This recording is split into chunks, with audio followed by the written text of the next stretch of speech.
bienvenue à cette conférence. Je ne cache pas mon plaisir d'animer une conférence dans ce lieu magnifique qui est mon lieu préféré à Paris.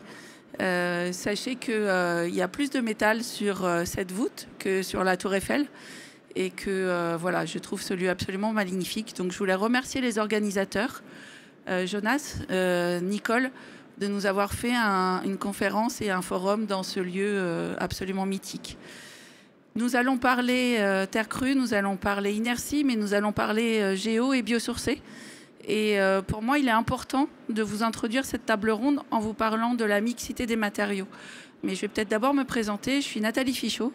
Je suis directrice d'Interchanvre, l'interprofession qui regroupe les producteurs, les agriculteurs et les industriels de première et deuxième transformation. Et je suis secrétaire générale de Construire en Chanvre.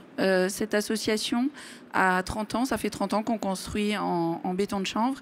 Et on a deux matières premières en chanvre qui sont le béton de chanvre qui est avec le bois du chanvre, la chènevotte, la chaux et l'eau.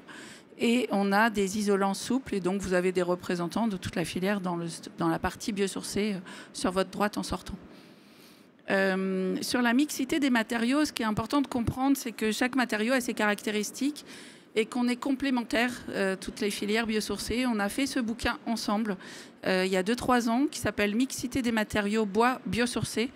Et en fait, pour vous donner un exemple simple, le chanvre, le béton de chanvre est classé EI 240. Il résiste au feu pendant 4 heures.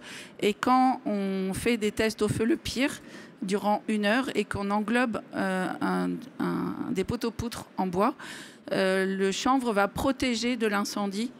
Le béton de chanvre, s'il couvre 7,5 cm autour des poteaux-poutres, il va protéger structurellement le bois. Et donc, on a l'habitude dans la filière de dire que le béton de chanvre est l'avenir du bois. Donc, voilà, c'est juste pour vous illustrer ce propos sur la mixité des matériaux et le fait qu'on est plus efficace ensemble. Et c'est pour ça que tout à l'heure, Nicolas, en conclusion, vous parlera du comité des géos et biosourcés qu'on a le plaisir de monter et qu'on formalise de plus en plus chaque jour.